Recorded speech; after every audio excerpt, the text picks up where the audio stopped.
ଭ୍ୟାନ୍ରୁ 3 quintal ଗଞ୍ଜେଇ ଜବତ, ପାଲିଟିଂ କରି ନେଉଥିବା କାରକୁ ବି ଜବତ କରିବା ସହ 3 ଗିରଫ। ଅନୁଗୁଳ ଜିଲ୍ଲା ହଣ୍ଡପା ଥାନା କଣ୍ଡାଳ ଗ୍ରାମ ନିକଟରୁ ଗତ ଅପରାହ୍ନରେ ପୋଲିସ ଏକ ପିକଅପ୍ ଭ୍ୟାନ୍ରୁ 3 କ୍ୱିଣ୍ଟାଲ ଗଞ୍ଜେଇ ଜବତ କରିଛି। ଗଞ୍ଜେଇ ବୋଝେଇ ଭ୍ୟାନ୍ରୁ ପାଲିଟିଂ କରୁଥିବା ଏକ କାର ମଧ୍ୟ ପୋଲିସ ଜବତ କରିଥିବା ବେଳେ ଗଞ୍ଜେଇ ଚୋରାଚାଲାଣ ସଂକ୍ରାନ୍ତରେ 3 ଜଣ ଗିରଫ ହୋଇଛନ୍ତି।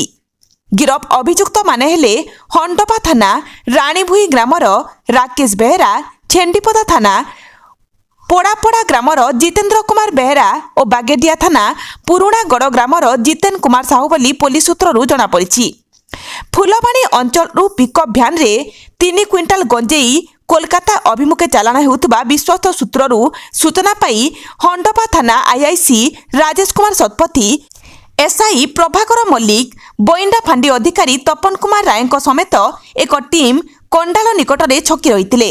ପିକଅପ୍କୁ ଅଟକାଇ ଯାଞ୍ଚ କରିବାରୁ ଗଞ୍ଜେଇ ବସ୍ତା ମିଳିଥିଲା। ଏନେଇ ପୋଲିସ ମାମଲା ରୁଜୁ କରି ତଦନ୍ତ ଚଳାଇଛି।